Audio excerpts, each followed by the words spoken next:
Capítulo primero, que trata de la condición y ejercicio del famoso hidalgo Don Quijote de la Mancha. En un lugar de la Mancha, de cuyo nombre no quiero acordarme, no ha mucho tiempo que vivía un hidalgo de lanza en astillero, adarga antigua, rocín flaco y galgo corredor, una ola de algo más vaca que canero, salpicio las más noches, duelos y quebrantos los sábados, lentejas los viernes y algún palomino de añadidura los domingos consumían las 3 partes de su hacienda. El resto de ella concluía ensayo de velatre, calzas de velludo para las fiestas, con sus pantufos de lo mismo, y los días de entre semana se honraba con su velorí de los más fino. Tenía en su casa una ama que pasaba de los 40 y una sobrina que no llegaba a los 20, y un mozo de campo y plaza que cienciaba el rocín como tomaba la podadera. Frisaba la edad de nuestro hidalgo con los 50 años, era de complexión recia, seco de carnes, enjuto de rostro, gran madrugador y amigo de la casa. Quiere decir que tenía el sobrenombre de Quijada o Quesada, que en esto hay alguna diferencia en los autores que de este caso escriben, aunque por conjeturas verosímiles se deja entender que se llamaba Quejana, pero esto importa poco a nuestro cuento. Basta que en la narración del no se salga un punto de la verdad.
An anonymous little tome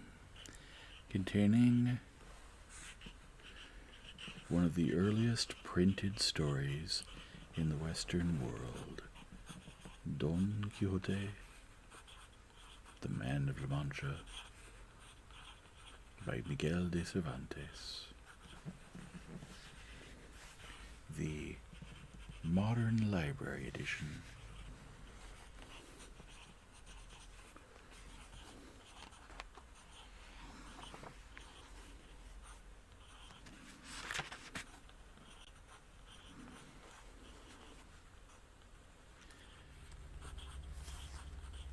The Ingenious Gentleman, Don Quixote de la Mancha,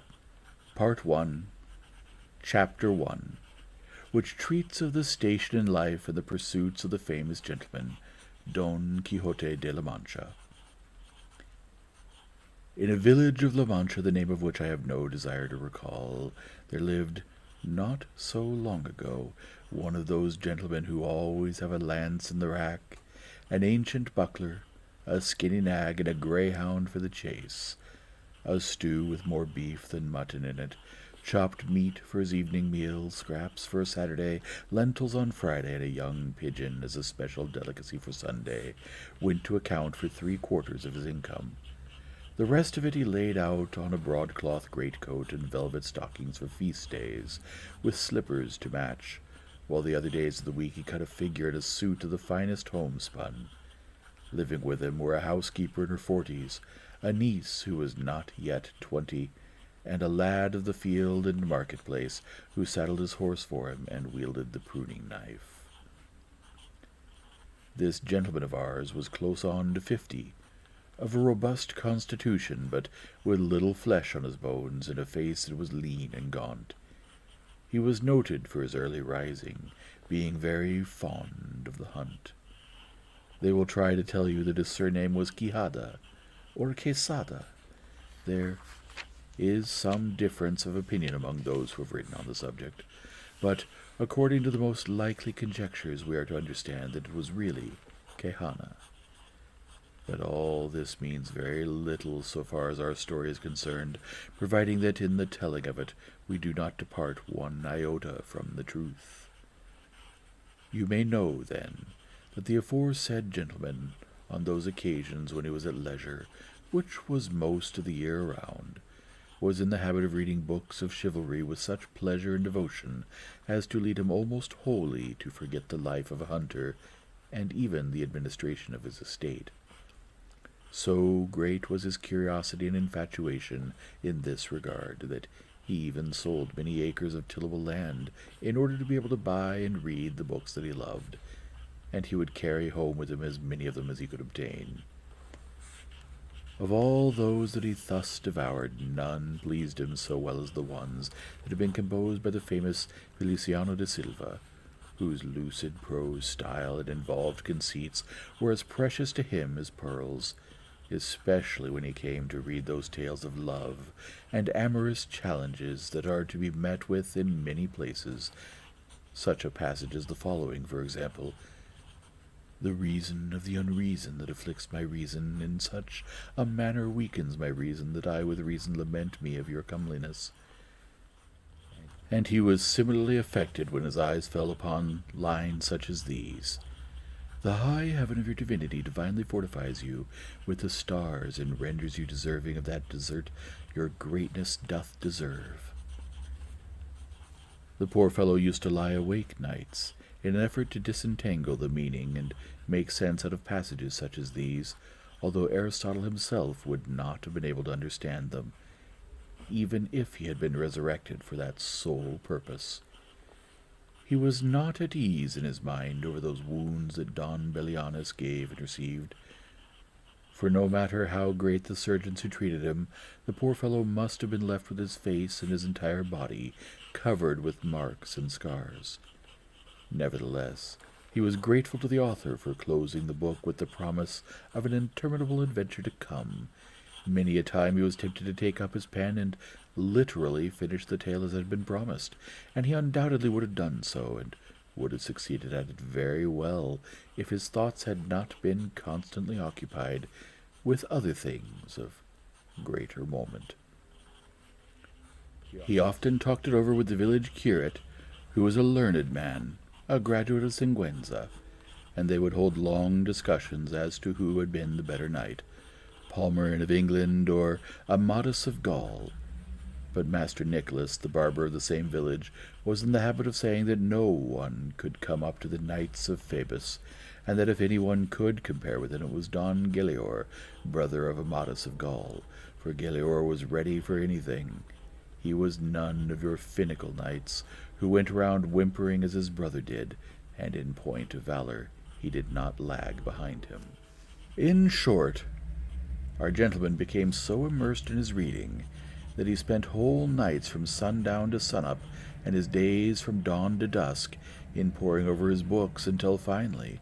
from so little sleeping and so much reading, his brain dried up and he went completely out of his mind.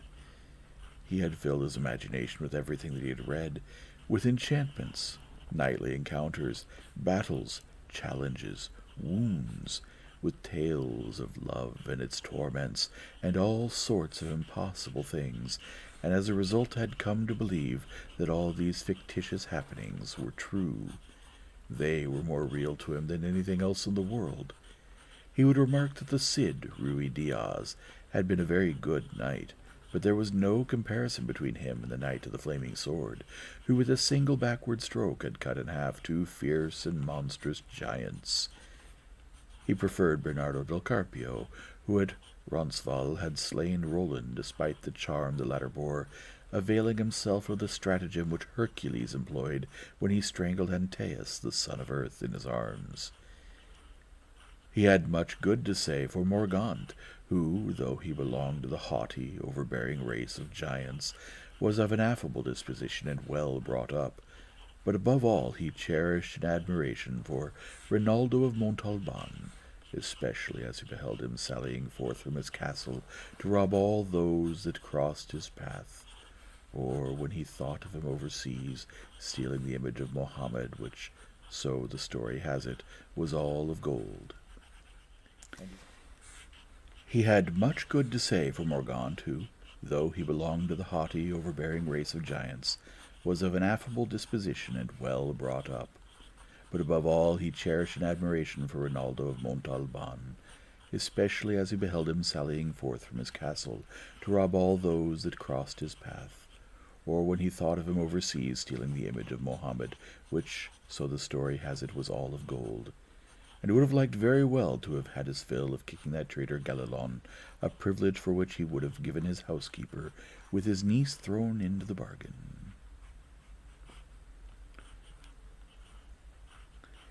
At last, when his wits were gone beyond repair, he came to conceive the strangest idea that ever occurred to any madman in this world. It now appeared to him fitting and necessary, in order to win a greater amount of honor for himself and serve his country at the same time, to become a knight-errant and roam the world on horseback, in a suit of armor. He would go in quest of adventures, by way of putting into practice all that he had read in his books. He would right every manner of wrong, placing himself in situations of the greatest peril, such as would redound to the eternal glory of his name. As a reward for his valor and the might of his arm, the poor fellow could already see himself crowned Emperor of Trebizond at the very least, and so, carried away by the strange pleasures that he found in such thoughts as these, he at once set about putting his plan into effect. The first thing he did was to burnish up some old pieces of armor left him by his great-grandfather, which for ages had lain in a corner, mouldering and forgotten. He polished and adjusted them as best he could, and then he noticed that one very important thing was lacking. There was no closed helmet, but only a morion, or visorless headpiece, with turned-up brim of the kind foot soldiers wore. His ingenuity, however, enabled him to remedy this, and he proceeded to fashion out of cardboard a kind of half-helmet, which, when attached to the morion, gave the appearance of a whole one. True, when he went to see if it was strong enough to withstand a good slashing blow, he was somewhat disappointed, for when he drew his sword and gave it a couple of thrusts, he succeeded only in undoing a whole week's labor. The ease with which he had hewed it to bits disturbed him no little, and he decided to make it over. This time he placed a few strips of iron on the inside, and then, convinced that it was strong enough, refrained from putting it to any further test. Instead, he adopted it then and there as the finest helmet ever made.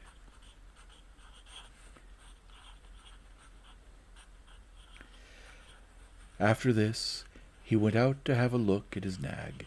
and although the animal had more quartos, or cracks, in its hoof than there are quarters in a real, and more blemishes than Gonella's steed, which tantrum pellis et ossa vruit, it none the less looked to its master like a far better horse than Alexander's Bucephalus or the Babieca of the Cid. He spent all of 4 days in trying to think up a name for his mount, for, so he told himself, seeing that it belonged to so famous and worthy a knight, there was no reason why it should not have a name of equal renown. The kind of name he wanted was one that would at once indicate what the nag had been before it came to belong to a knight-errant, and what its present status was, for it stood to reason that, when the master's worldly condition changed, his horse also ought to have a famous, high-sounding appellation, one suited to the new order of things and the new profession that it was to follow. After he in his memory and imagination had made up, struck out, and discarded many names, now adding to and now subtracting from the list, he finally hit upon Rocinante, a name that impressed him as being sonorous and at the same time indicative of what the steed had been when it was but a hack, whereas now it was nothing other than the first and foremost of all the hacks in the world. Having found a name for his horse that pleased his fancy, he then desired to do as much for himself, and this required another week, and by the end of that period he had made up his mind that he was henceforth to be known as Don Quixote, which, as has been stated, has led the authors of this veracious history to assume that his real name must undoubtedly have been Quixada, and not Quesada as others would have it. But remembering that the valiant Amadis was not content to call himself that and nothing more, but added the name of his kingdom and fatherland that he might make it famous also, and thus came to take the name Amadis of Gaul, so our great good knight chose to add his place of origin, and become Don Quixote de la Mancha, for by this means, as he saw it, he was making very plain his lineage, and was conferring honor upon his country by taking its name as his own. And so, having polished up his armor and made the morion over into a closed helmet, and having given himself and his horse a name, he naturally found but one thing lacking still. He must seek out a lady of whom he could become enamored, for a knight-errant without a lady-love was like a tree without leaves or fruit, a body without a soul. If, he said to himself, as a punishment for my sins, or by a stroke of fortune, I should come upon some giant hereabouts, a thing that very commonly happens to knights-errant, and if I should slay him in a hand-to-hand encounter, or perhaps cut him in two, or finally if I should vanquish and subdue him, would it not be well to have someone to whom I may send him as a present, in order that he, if he is living, may come in, fall upon his knees in front of my sweet lady, and say in a humble and submissive tone of voice, I, lady, am the giant Caraculiambro, lord of the island Malindrania, who has been overcome in single combat by that knight who never can be praised enough, Don Quixote de la Mancha, the same who sent me to present myself before your grace, that your highness may dispose of me as you see fit. Oh, how our good knight revelled in this speech, and more than ever when he came to think of the name that he should give his lady. As the story goes, there was a very good-looking farm girl who lived nearby, with whom he had once been smitten, although it is generally believed that she never knew or suspected it. Her name was Adonza Lorenzo, and it seemed to him that she was the one upon whom he should bestow the title of mistress of his thoughts. For her he wished a name that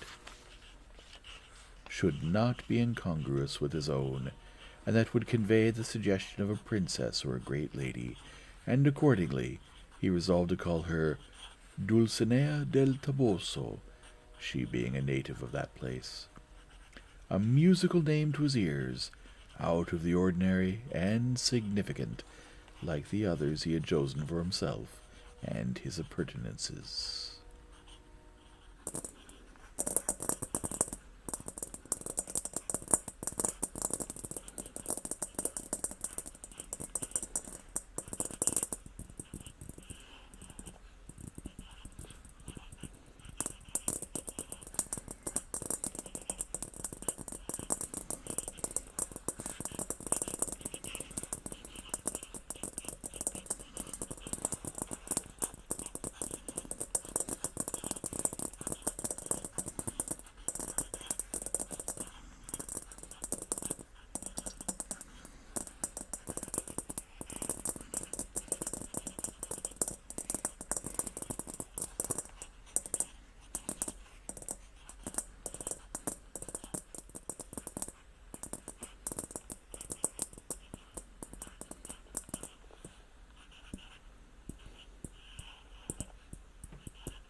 Chapter 2,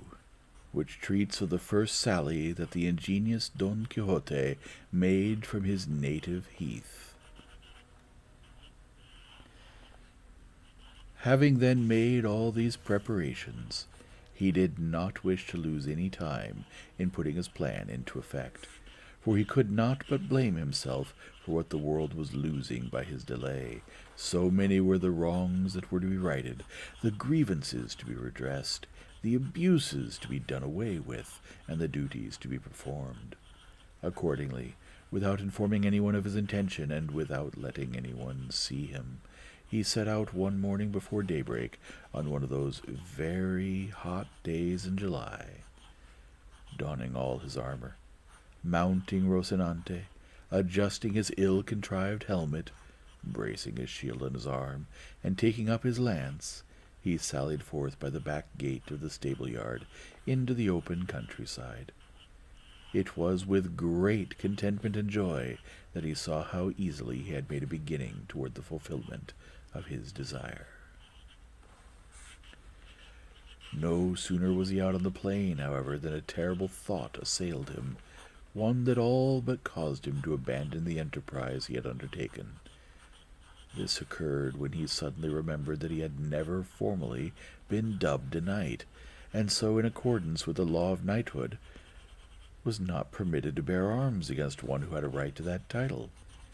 And even if he had been, as a novice knight, he would have had to wear white armor without any device on his shield, until he should have earned one by his own exploits. These thoughts led him to waver in his purpose, but madness prevailing over reason, he resolved to have himself knighted by the first person he met, as many others had to have himself knighted. He resolved to have himself knighted by the first person he met, as many others had done, if what he had read in his books was true. And so far as white armor was concerned, he would scour his own the first chance it offered, until it shone whiter than any ermine.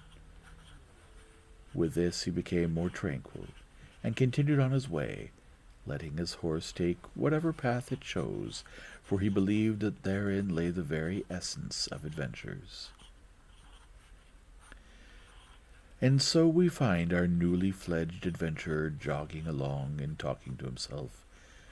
"Undoubtedly," he is saying, "in the days to come, when the true history of my famous deeds is published, the learned chronicler who records them, when he comes to describe my first sally so early in the morning, will put down something like this: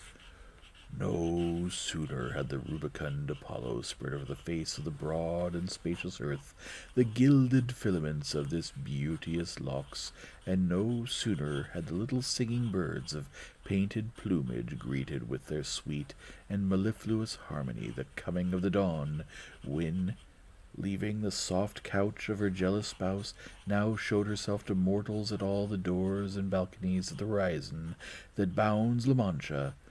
No sooner had this happened than the famous knight Don Quixote de la Mancha, forsaking his own downy bed and mounting his famous steed Rocinante, fared forth and began riding over the ancient and famous Campo del Montiel.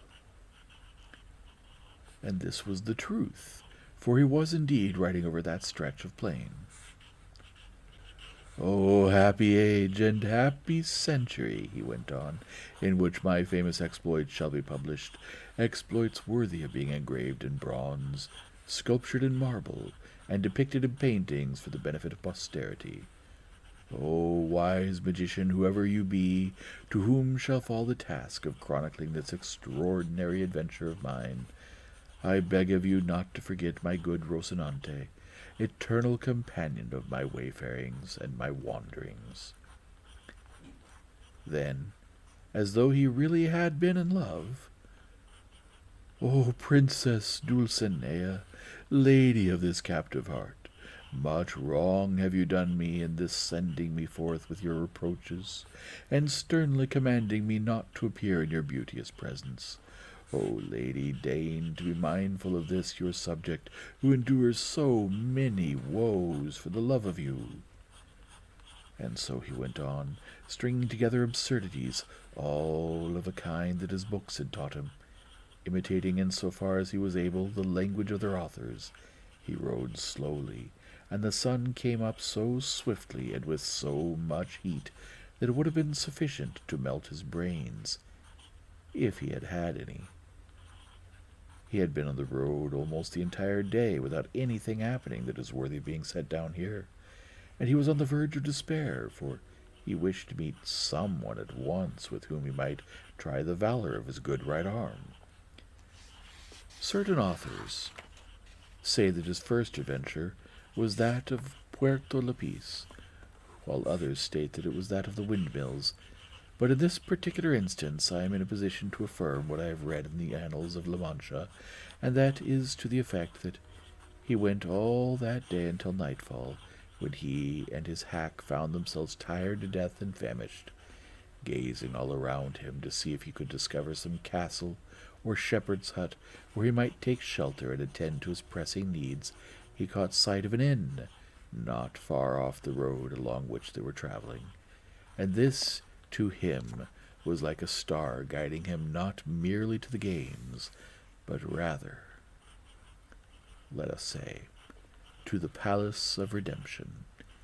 Quickening his pace, he came up to it just as night was falling. By chance, there stood in the doorway two lasses of the sort known as of the district. They were on their way to Seville in the company of some mule drivers who were spending the night in the inn. Now, everything that this adventurer of ours thought, saw, or imagined seemed to him to be directly out of one of the storybooks he had read, and so when he caught sight of the inn, it at once became a castle with its 4 turrets and its pinnacles of gleaming silver, not to speak of the drawbridge and moat and all the other things that are commonly supposed to go with a castle. As he rode up to it, he accordingly reined in Rocinante and sat there waiting for a dwarf to appear upon the battlements and blow his trumpet by way of announcing the arrival of a knight. The dwarf, however, was slow in coming, and as Rocinante was anxious to reach the stable, Don Quixote drew up to the door of the hostelry and surveyed the 2 merry maidens, who, to him, were a pair of beauteous damsels or gracious ladies taking their ease at the castle gate. And then a swineherd came along, engaged in rounding up his drove of hogs, for, without any apology, that is what they were. He gave a blast on his horn to bring them together, and this at once became for Don Quixote just what he wished it to be, some dwarf who was heralding his coming, and so it was with a vast deal of satisfaction that he presented himself before the ladies in question, who, upon beholding a man in full armor like this, with lance and buckler, were filled with fright, and made as if to flee indoors. Realizing that they were afraid, Don Quixote raised his pasteboard visor and revealed his withered, dust-covered face. "Do not flee, your ladyships," he said to them in a courteous manner and gentle voice. "You need not fear that any wrong will be done you, for it is not in accordance with the order of knighthood what I profess to wrong no one, much less such high-born damsels as your appearance shows you to be." The girls looked at him, endeavoring to scan his face, which was half hidden by his ill-made visor. Never having heard women of their profession called damsels before, they were unable to restrain their laughter, at which Don Quixote took offense. "Modesty," he observed, "well becomes those with the dower of beauty, and moreover laughter that has not good cause is a very foolish thing. But I do not say this to you to be discourteous or to hurt your feelings. My only desire is to serve you." The ladies did not understand what he was talking about, but felt more than ever like laughing at our knight's unprepossessing figure. This increased his annoyance, and there is no telling what would have happened if at that moment the innkeeper had not come out. He was very fat and very peaceably inclined, But upon sighting this grotesque personage, clad in bits of armor that were quite as oddly matched as were his bridle, lance, buckler, and corset, mine host was not at all indisposed to join the lasses in their merriment. He was suspicious, however, of all this paraphernalia, and decided that it would be better to keep a civil tongue in his head. "If, Sir Knight," he said, "your grace desires a lodging, aside from a bed, for there's none to be had in this inn, you will find all else that you may want in great abundance." When Don Quixote saw how humble the governor of the castle was, for he took the innkeeper in his inn to be no less than that, he replied, "For me, Sir Castellan, anything will do, since arms are my only ornament, my only rest the fight, etc." The landlord thought that the knight had called him a Castellan because he took him for one of those worthies of Castile, whereas the truth was he was an Andalusian from the beach of Sanlúcar, no less a thief than Cacus himself, and as full of tricks as a student or a page boy. "In that case," he said, "your bed will be the solid rock, your sleep to watch all night." This being so, you may be assured of finding beneath this roof enough to keep you awake for a whole year, to say nothing of a single night. With this he went up to hold the stirrup for Don Quixote, who encountered much difficulty in dismounting, not having broken his fast all day long. The knight then directed his host to take good care of the steed, as it was the best piece of horseflesh in all the world. The innkeeper looked it over, and it did not impress him as being half as good as Don Quixote had said it was. Having stabled the animal, he came back to see what his guest would have, and found the latter being relieved of his armor by the damsels, who by now had made their peace with the new arrival. They had already removed his breastplate and back-piece, but had no idea how they were going to open his gorget or get his improvised helmet off. And that piece of armor had been tied on with green ribbons, which it would be necessary to cut, since the knots could not be undone. But he would not hear of this, and so spent all the rest of that night with his headpiece in place, which gave him the weirdest, most laughable appearance that could be imagined. Don Quixote fancied that these wenches who were assisting him must surely be the chatelaine and other ladies of the castle, and so proceeded to address them very gracefully and with much wit. Never was knight so served by any noble dame, as was Don Quixote when from his village he came, with damsels to wait on his every need, while princesses cared for his back. By hack, he explained, is meant my steed Rocinante, for that is his name, and mine is Don Quixote de la Mancha. I had no intention of revealing my identity until my exploits done in your service should have made me known to you, but the necessity of adapting to present circumstances, that old ballad of Lancelot, has led to me your becoming acquainted with it prematurely. However, the time will come when your ladyship shall command, and I will obey, and with the valor of my good right arm show you how eager I am to serve you." The young women were not used to listening to speeches like this, and had not a word to say, but merely asked him if he desired to eat anything.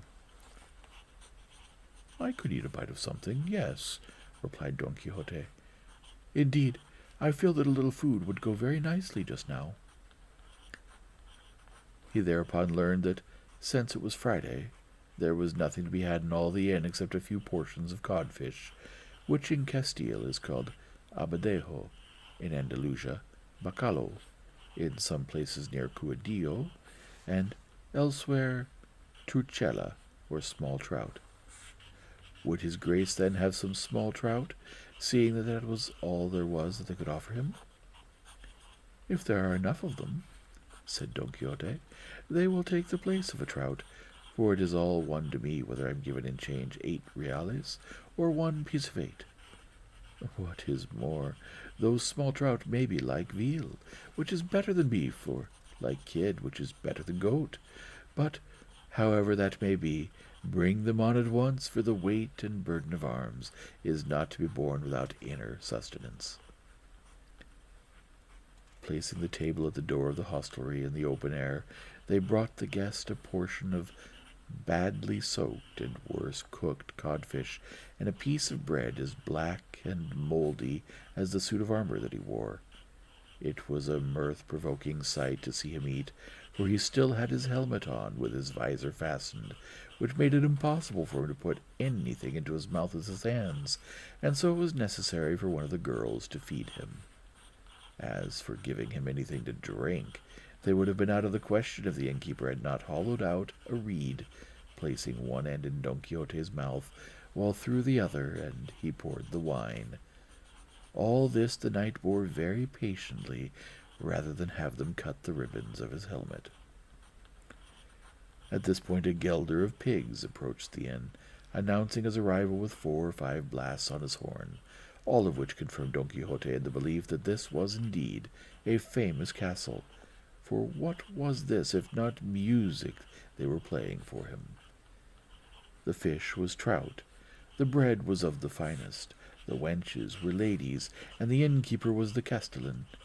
He was convinced that he had been right in his resolve to sally forth and roam the world at large, but there was one thing that still distressed him greatly, and that was the fact that he had not as yet been dubbed a knight. As he saw it, he could not legitimately engage in any adventure until he had received the order of knighthood.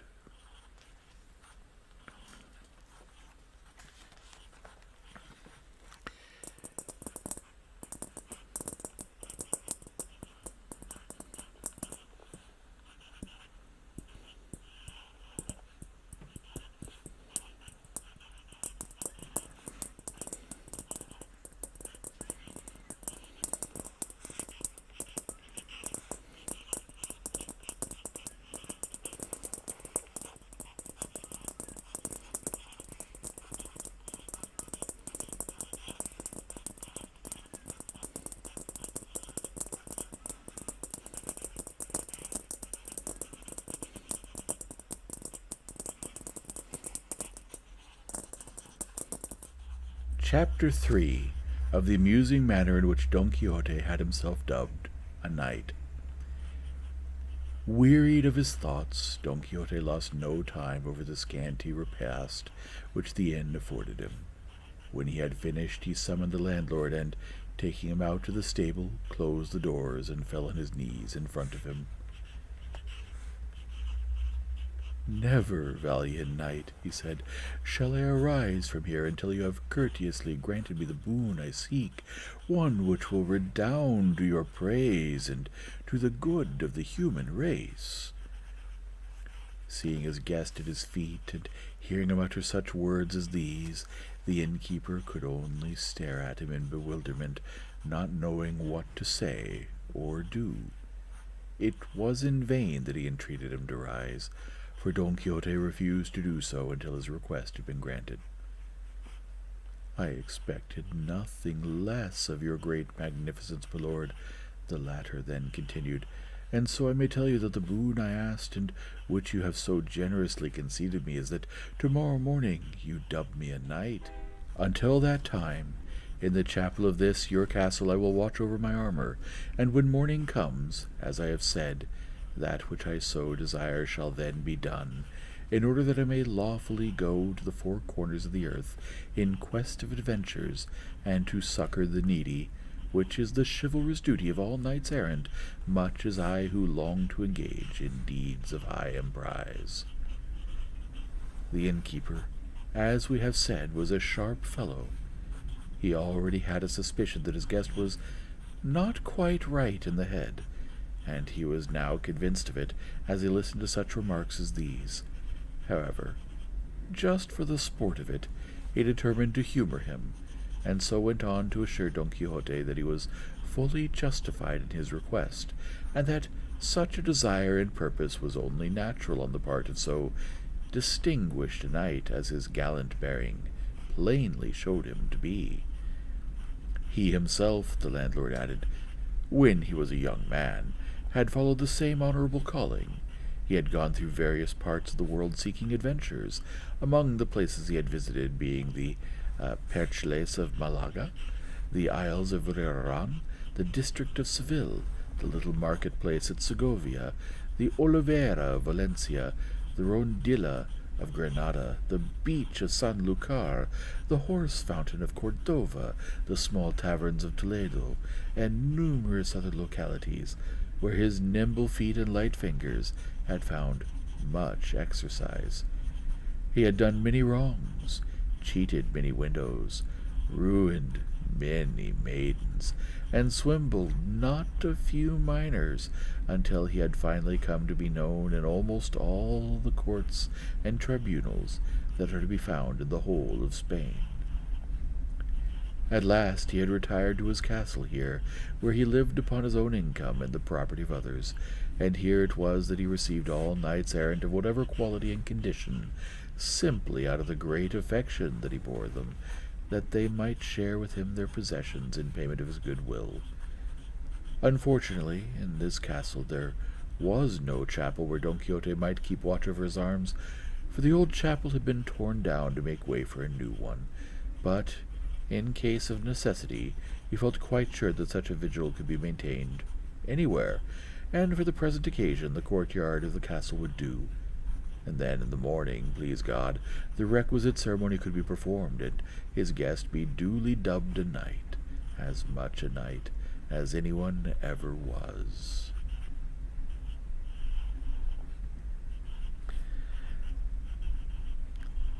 He then inquired if Don Quixote had any money on his person, and the latter replied that he had not a cent, for in all the story-books he had never read of knights-errant carrying any. But the innkeeper told him he was mistaken on this point. Supposing the authors of those stories had not set down the fact in black and white, that was because they did not deem it necessary to speak of things as indispensable as money and a clean shirt, and one was not to assume for that reason that those knights-errant of whom the books were so full did not have any. He looked upon it as an absolute certainty that they all had well-stuffed purses, that they might be prepared for any emergency, and they also carried shirts and a little box of ointment for healing the wounds that they received. For when they had been wounded in combat on the plains and in desert places, there was not always someone at hand to treat them, unless they had some skilled enchanter for a friend, who then would succor them, bringing to them through the air upon a cloud some damsel or dwarf bearing a vial of water of such virtue that one had but to taste a drop of it, and at once his wounds were healed, and he was as sound as if he had never received any. But even if this was not the case, knights in times past saw to it that their squires were well provided with money and other necessities, such as lint and ointment for healing purposes, and if they had no squires, which happened very rarely, they themselves carried these objects in a pair of saddlebags very cleverly attached to their horses' croups, in such a manner as to be scarcely noticeable, as if they held something of greater importance than that, for among the knights-errant saddlebags, as a rule, were not favored. Accordingly, he would advise the novice before him, and inasmuch as the latter was soon to be his godson, he might even command him that henceforth he should not go without money and a supply of those things that have been mentioned, as he would find that they come in useful at a time when he least expected it. Don Quixote promised to follow his host's advice punctiliously, and so it was arranged that he should watch his armor in a large barnyard at one side of the inn. He gathered up all the pieces, placed them in a horse trough that stood near the well, and, bracing his shield on his arm, took up his lance, and with stately demeanor began pacing up and down in front of the trough, even as night was closing in. The innkeeper informed his other guests of what was going on, of Don Quixote's vigil and his expectation of being dubbed a knight, and marveling greatly at so extraordinary a variety of madness, they all went out to see for themselves, and stood there watching from a distance. For a while the knight-to-be, with tranquil mien, would merely walk up and down. Then, leaning on his lance, he would pause to survey his armor, gazing fixedly at it for a considerable length of time. As has been said, it was night now, but the brightness of the moon, which well might rival that of him who lent it, was such that everything the novice knight did was plainly visible to all. At this point, one of the mule drivers who were stopping at the inn came out to water his drove, and in order to do this it was necessary to remove the armor from the trough. As he saw the man approaching, Don Quixote cried out to him, "O bold knight, whoever you may be, who thus would dare to lay hands upon the accoutrements of the most valiant man of arms that ever girded on a sword, look well what you do, and desist if you do not wish to pay with your life for your insolence." The muleteer gave no heed to these words. It would have been better for his own sake had he done so, but taking it up by the straps, tossed the armor some distance from him. When he beheld this, Don Quixote rolled his eyes heavenward, and with his thoughts apparently upon his Dulcinea, exclaimed, "Succor, O lady mine, this vassal heart in this my first encounter. Let not your favor and protection fail me in the peril in which for the first time I now find myself." With these and other similar words, he loosed his buckler, grasped his lance in both hands, and let the mule driver have such a blow on the head that the man fell to the ground stunned, and had it been followed by another one, he would have had no need of a surgeon to treat him. Having done this, Don Quixote gathered up his armor and resumed his pacing up and down with the same calm manner as before. Not long afterward, without knowing what had happened, for the first muleteer was still lying there unconscious, another came out with the same intention of watering his mules, and he too was about to remove the armor from the trough when the knight, without saying a word or asking favor of anyone, once more adjusted his buckler and raised his lance. And if he did not break the second mule driver's head to bits, he made more than 3 pieces of it by dividing it into quarters. At the sound of the fracas, everyone in the inn came running out, among them the innkeeper, whereupon Don Quixote again lifted his buckler and laid his hand on his sword. "O Lady of Beauty," he said, "strength and vigor of this fainting heart of mine, now is the time to turn the eyes of your greatness upon this captive knight of yours, who must face so formidable an adventure." By this time he had worked himself up to such a pitch of anger that if all the mule drivers in the world had attacked him, he would not have taken one step backward. The comrades of the wounded men, seeing the plight those two were in, now began showering stones on Don Quixote, who shielded himself as best he could with his buckler, although he did not dare stir from the trough for fear of leaving his armor unprotected. The landlord, meanwhile, kept calling for them to stop, for he had told them that this was a madman who would be sure to go free even though he killed them all.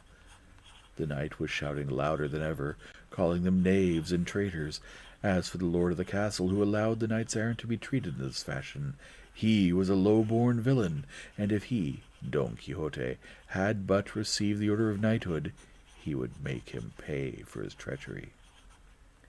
As for you others, vile and filthy rabble, I take no account of you. You may stone me or come forward and attack me all you like. You shall see what the reward of your folly and insolence will be. He spoke so vigorously, and was so undaunted in bearing as to strike terror in those who would assail him, and for this reason, and owing also to the persuasions of the innkeeper, they ceased stoning him. He then permitted them to carry away the wounded, and went back to watching his armor with the same tranquil, unconcerned air that he had previously displayed. The landlord was none too well pleased with this mad pranks on the part of his guest, and determined to confer upon him that accursed order of knighthood before something else happened. Going up to him, he begged Don Quixote's pardon for the insolence which, without his knowledge, had been shown the knight by those of low degree. They, however, had been well punished for their impudence. As he had said, there was no chapel in this castle, but for that which remained to be done there was no need of any. According to what he had read of the ceremonial of the order, there was nothing to this business of being dubbed a knight except a slap on the neck and one across the shoulder, and that could be performed in the middle of a field as well as anywhere. All that was required was for the knight to keep watch over his armor for a couple of hours, and Don Quixote had been at it more than 4. The latter believed all this, and announced that he was ready to obey and get the matter over with as speedily as possible. Once dubbed a knight, if he were attacked one more time, he did not think that he would have a single person in the castle alive, save such as he might command be spared at the bidding of his host and out of respect to him. Thus warned, and fearful that it might occur, the castellan brought out the book in which he had jotted down the hay and barley for which the mule drivers owed him, and accompanied by a lad bearing the butt of a candle and the 2 aforesaid damsels, he came up to where Don Quixote stood and commanded him to kneel. Reading from the account book, as if he had been saying a prayer, he raised his hand, and with the knight's own sword gave him a good thwack upon the neck, and another lusty one upon the shoulder, muttering all the while between his teeth. He then directed one of the ladies to gird on Don Quixote's sword, which she did with much gravity and composure, for it was all they could do to keep from laughing at every point of the ceremony, but they thought of the knight's prowess which they had already witnessed, and that was sufficient to restrain their mirth. "May God give your grace much good fortune," said the worthy lady as she attached the blade, "and prosper you in battle." Don Quixote thereupon inquired of her name, for he desired to know to whom it was he was indebted for the favor he had just received,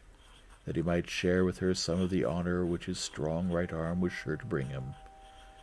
She replied very humbly that her name was Tolosa, and that she was the daughter of a shoemaker, a native of Toledo, who lived in the stalls of Sancho Bienaya. To this the knight replied that she would do him a very great favor if from then on she would call herself Doña Tolosa, and she promised to do so. The other girl then helped him on with his spurs, and practically the same conversation was repeated. When asked her name, she stated that it was La Molinera, and added that she was the daughter of a respectable miller of Antequera. Don Quixote likewise requested her to assume the Don and become Doña Molinera, and offered to render her further services and favors. These unheard-of ceremonies having been dispatched in great haste, Don Quixote could scarcely wait to be astride his horse and sally forth on his quest for adventures. Saddling and mounting Rocinante, he embraced his host, thanking him for the favor of having dubbed him a knight, and saying such strange things that it would be quite impossible to record them here. The innkeeper, who was only too glad to be rid of him, answered with a speech that was no less flowery, though somewhat shorter, and he did not so much as ask him for the price of a lodging, so glad was he to see him go.